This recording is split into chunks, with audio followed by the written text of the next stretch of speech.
Okay, the second presentation in our session will be given by Bilge Acun. So Bilge is a research scientist at Facebook AI Research Fair for short, and she's working on making large-scale machine learning systems more efficient through algorithmic and system optimizations. So Bilge obtained a PhD from UIUC and then joined IBM and then finally Facebook. So Bilge, the floor is yours. Thank you for the introduction. Hello, everyone. I'm happy to introduce you to Carbon Explorer today. So Carbon Explorer is a framework to analyze the design space of building sustainable data centers. So when thinking of a sustainable data center, it might bring you the idea of running a data center 24/7 on renewable energy. But this might not be a carbon optimal design choice. And in this talk, you will see why that is the case and how Carbon Explorer helps find the carbon optimal data center design.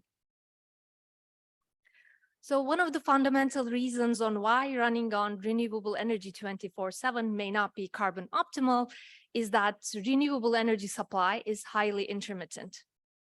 In the plot here, you see that the data center power draw in the red line overlaid with the renewable energy supply from a deployment in California. The energy produced from this renewable deployment is enough to match the data center power energy on an annual basis. However, if you look at on an hourly basis, there are gaps in the renewable supply. And this means complementary solutions to renewables are required, such as energy storage or carbon-aware scheduling. And the second reason why running on renewables 24/7 might not be carbon optimal is embodied footprint. All the solutions to reduce the operational footprint come with embodied carbon trade-offs. We build renewable farms to supply renewable energy, but there's manufacturing footprint coming from the renewable farms, building from the renewables farms themselves. And similarly for batteries and servers, shifting compute from high to low carbon hours might require additional server capacity to allow room for scheduling. And there's also the refreshing infrastructure. Hardware has limited lifetime, so we need to take into account that as well. So overall, our goal should be to minimize the sum of operational and embodied carbon. And Carbon Explorer just does that. It's a framework to evaluate solutions to minimize the total data center carbon footprint. Inputs to the framework include hourly supply of solar and wind power, as well as hourly demand of data center power. The solutions the framework implements are renewable deployment, battery deployment at the data center, and carbon-aware scheduling. As an output, the framework will produce a trade-off analysis of operational and embodied carbon, as well as the optimal solution that will minimize the sum of both. Now, in the rest of my talk, I'll go over each of these solutions and the output. Let's start with renewable deployment. So renewables provide carbon-free energy. On the embodied side, each megawatt hour of solar energy requires 55 kilograms of CO2. And for wind, that's 15 kilograms of CO2. And they have about 25 to 30 years of lifetime. So the design point that Carbon Explorer considers here is the size and the capacity of the renewable farms to build. And the plot on the right shows the operational versus embodied carbon footprint trade-off for a data center in North Carolina. So as we deploy more solar capacity, we see that the operational footprint reduces, but embodied footprint increases. And there's diminishing returns, and overall operational footprint cannot reduce to more than about 50%. Next solution is battery storage. So batteries reduce data centers' reliance on carbon-intensive power sources. They also increase the utilization of renewables by buffering the surplus. On the embodied side, lithium-ion batteries have 134 tons of manufacturing CO2 per megawatt hour of battery capacity. And they have about 3,000 cycles of lifetime. Batteries also have other environmental effects coming from the material extraction and disposal, which are hard to quantify, so we don't take into account those in Carbon Explorer. So the design space parameter we need to find out is the optimal battery capacity to deploy. And Carbon Explorer includes a physically accurate battery charge and discharge model to find out that. So looking at the trade-off plot again, as we deploy more battery capacity, we see an accelerated reduction in operational footprint, and it can go all the way down to zero. But it has still high embodied carbon cost.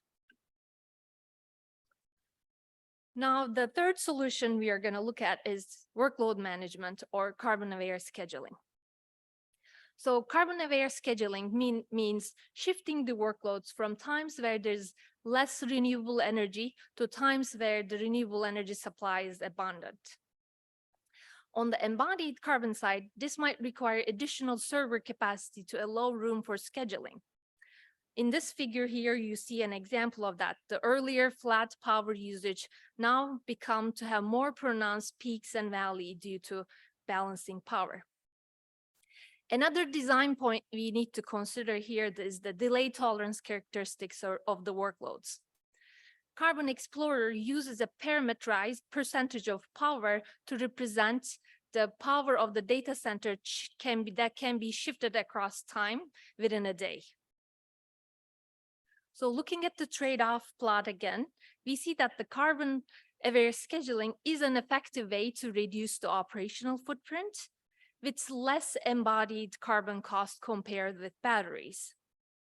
But since it's limited by workload flexibility, it cannot reduce the operational footprint all the way down to zero like batteries. And in this example, we assume that about 40% of the workloads can be shifted over time. So overall, the trade-off analysis of Carbon Explorer shows that the optimal data center, carbon optimal data solution could include either of these three solutions or a combination.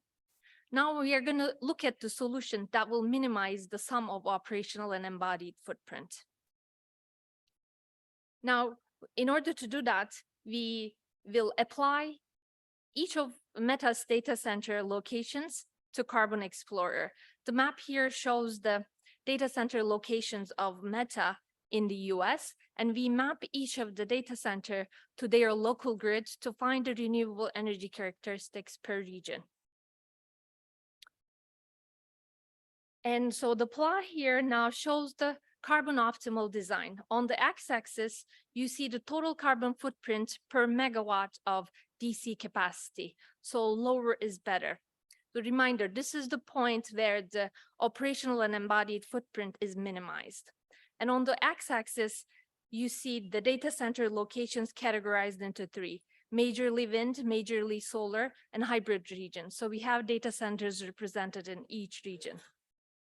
And the solid portion of the bars are the operational, and hashed parts of the bars are the embodied footprint in the optimal design.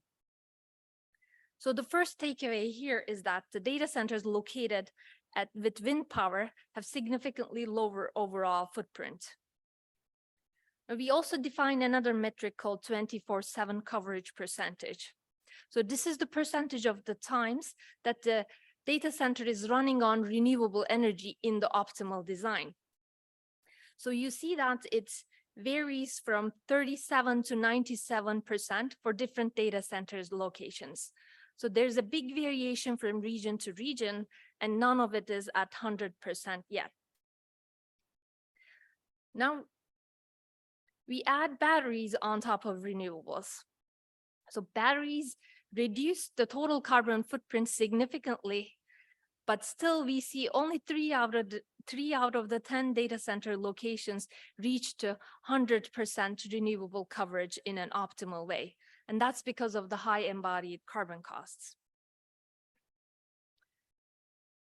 Now, the third column shows the renewables and carbon-aware scheduling.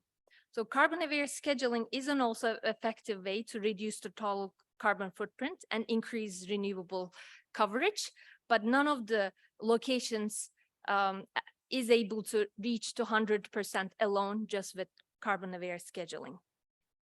So we can also have a combined solution of batteries and carbon-aware scheduling.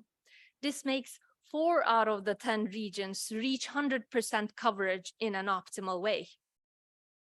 And few others remain at 99%. So even with battery and carbon-aware scheduling, reaching 100% coverage in a carbon optimal way is difficult. So to wrap up, I introduce you to the Carbon Explorer framework. To the best of our knowledge, this is the first work on operational and embodied carbon trade-off analyses for hyperscale data centers. And we have seen a sustainable data center design requires a coordinated solution, including renewables, storage, and carbon-aware scheduling. And running data centers 24/7 on renewables might not be carbon optimal. There's also additional analyses in the paper on data center power demand and workload characteristics, as well as battery depth of discharge and carbon analyses. Carbon Explorer is open source on GitHub. You can check it out at Facebook Research/Carbon Explorer.